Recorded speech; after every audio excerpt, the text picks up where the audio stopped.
Thank you. What would you like me to know? My story. I'll never forget my mom coming home from parent-teacher conferences my freshman year of high school. My teachers all said I was doing great in class, but a few were worried about me. They told her I'd lost the sparkle in my eyes. As a scared, insecure teenager, it was easy to say I was injured and unable to do gymnastics. But now, 11 years later, as a strong, brave woman, I am ready to tell the truth. It was Larry. Larry Nassar, you stole my sparkle. At first, I was thrilled. I thought I was lucky to have Larry Nassar, the best doctor in the world, a hero in the gymnastics world, as my doctor. But why didn't I feel this way after my first manipulation? I was scared. It wasn't okay, but it had to be okay. He was Dr. Larry Nassar. Looking around the room, images of the Olympians he treated covered the walls. But what was wrong with me? Why did I feel like this? I must be crazy. And the more intimate. I've never even put my fingers there. Will any guy ever believe I'm a virgin? Am I still a virgin? Did he stretch everything out? These are just some of the emotions I felt and thoughts that rushed through my head as a 14-year-old, and they continued for many, many years. Before my first appointment, I had talked to other gymnasts who'd been treated by Nassar.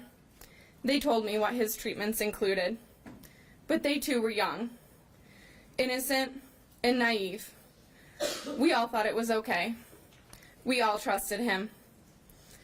And we've all spoken now. For whatever reason, I still didn't feel okay.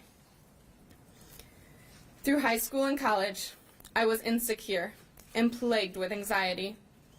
I didn't go to parties, have boyfriends. I went on my first date my senior year in college. I refused to get close to him for the first 6 months of our relationship. I was terrified of him discovering that I was crazy. It took a long time, but I finally told my deepest secret.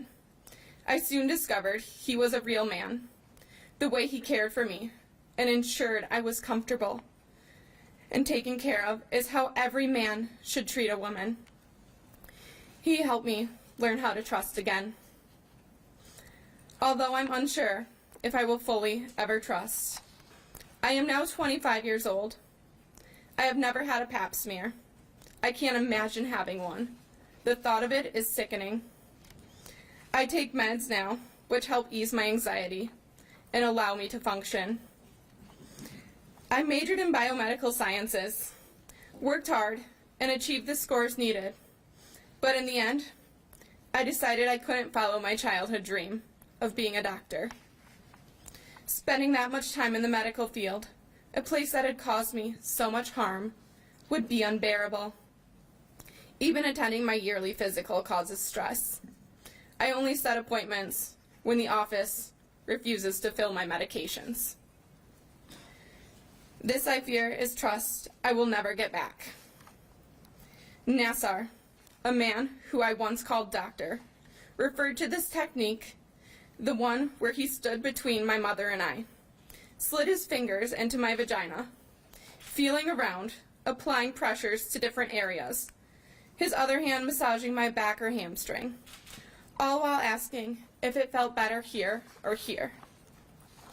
This he referred to as manipulation, and this word appears on my medical records when I was treated.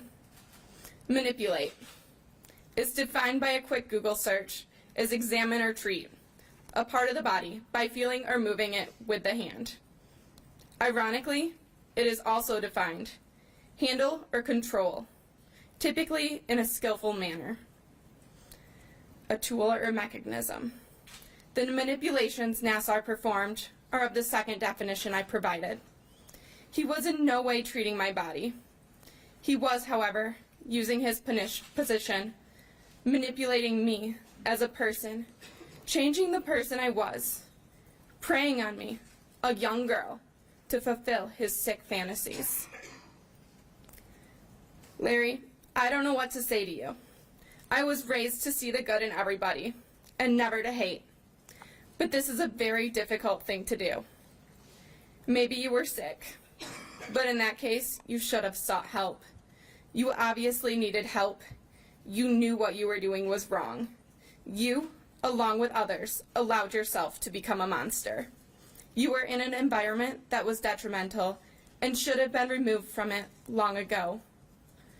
Imagine if you had sought help or been removed from your position and your sickness disclosed when the abuse was first reported. You would not be sitting here today, listening to all the horrid details, victim after victim after victim.